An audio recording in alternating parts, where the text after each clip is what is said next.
Episódio 3. O Consolador dos Corações. Uberaba, as cartas mediúnicas e o médium do povo. Na virada da década de 1950 para os anos 1960, a vida de Chico Xavier passou por uma nova transformação que marcaria profundamente sua trajetória espiritual. Depois de mais de 2 décadas de atuação intensa em Pedro Leopoldo, Chico foi orientado espiritualmente a se mudar para a cidade de Uberaba, no Triângulo Mineiro. A mudança ocorreu em 1959, com o objetivo de ampliar sua missão mediúnica e, sobretudo, intensificar o trabalho de consolo às famílias enlutadas, uma das expressões mais comoventes de sua mediunidade.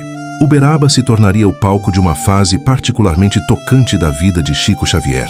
Foi lá que ele passou a desenvolver com regularidade o trabalho das cartas consoladoras, por meio da psicografia de mensagens atribuídas a espíritos de pessoas falecidas, destinadas aos seus familiares presentes nas reuniões públicas. Essas cartas carregadas de afeto, detalhes íntimos e informações desconhecidas do médium ofereciam um tipo de consolo inédito, repleto de autenticidade emocional e espiritual. Milhares de pessoas de todo o Brasil passaram a peregrinar a Uberaba em busca de uma palavra vinda do além, na esperança de receber uma carta de um ente querido desencarnado. O fenômeno se repetia semana após semana, com filas intermináveis, abraços chorosos e uma atmosfera de fé e esperança que marcava a todos. Chico atendia a todos com gentileza, escutava histórias, abraçava mães em luto e oferecia palavras de conforto, fosse por meio das mensagens espirituais ou da sua própria presença afetuosa. Essas cartas tornaram-se objeto de estudo de pesquisadores e até de investigações jornalísticas. Eram centenas de mensagens que traziam nomes, apelidos, datas, locais e descrições de situações que Chico não poderia conhecer por meios convencionais. Em muitos casos, as informações contidas nas mensagens não eram sequer conhecidas pelos familiares naquele momento, sendo confirmadas posteriormente após investigações. Tais evidências alimentaram a convicção de que por trás da simplicidade de Chico Xavier havia uma mediunidade de profundidade inquestionável. Mas o valor dessas cartas não estava apenas na comprovação da vida após a morte. O maior impacto estava no consolo oferecido aos corações dilacerados pela dor da perda. Mães, pais, irmãos e filhos saíam das reuniões com uma nova visão da morte, não como fim, mas como passagem. Era como se Chico, por meio dos espíritos, ajudasse a resgatar famílias do desespero, oferecendo-lhes paz interior e forças para continuar. Esse trabalho humanitário foi amplamente documentado pela imprensa e posteriormente pelo cinema. Em 2010, o filme Chico Xavier, dirigido por Daniel Filho, retratou com emoção essa fase de sua vida, especialmente as psicografias que marcaram a experiência de inúmeras famílias brasileiras. Em paralelo ao trabalho das cartas, Chico continuava com a produção literária. Mesmo com a idade avançando e a saúde debilitada, ele manteve o ritmo impressionante de psicografias. Reuniões públicas em Uberaba, transmitidas por rádios e registradas em livros, continuavam sendo palco da manifestação de espíritos como Emmanuel, André Luiz e outros. Ao todo, Chico Xavier psicografou mais de 450 livros, nunca tendo reivindicado a autoria de nenhum deles e abrindo mão de qualquer benefício financeiro. Os recursos oriundos da venda dos livros eram destinados a instituições de caridade, lares de idosos, creches, hospitais filantrópicos e centros espíritas.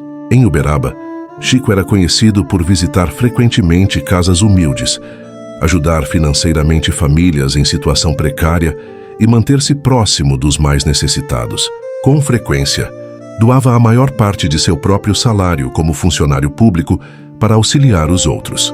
Outro aspecto marcante dessa fase foi o impacto das aparições de Chico em programas de televisão. Um dos momentos mais notáveis ocorreu em 1971, quando Chico participou do programa Pinga Fogo, transmitido pela TV Tupi. O programa foi um marco na televisão brasileira. Nele, Chico respondeu por horas a perguntas sobre temas complexos como reencarnação, aborto, suicídio, mediunidade, política, guerra e ciência. Suas respostas, sempre serenas, repletas de sabedoria, humildade e coerência, impressionaram milhões de telespectadores. O programa foi tão bem sucedido que teve uma segunda edição em 1972, também com ampla audiência. O Pinga Fogo consolidou a imagem de Chico como porta-voz da espiritualidade no Brasil. Ele não apenas era respeitado no meio espírita, mas passou a ser admirado por pessoas de diferentes crenças, inclusive por religiosos, jornalistas, intelectuais e cientistas. Sua mensagem ultrapassava barreiras religiosas, pois era baseada em valores universais como amor, perdão, solidariedade e fé.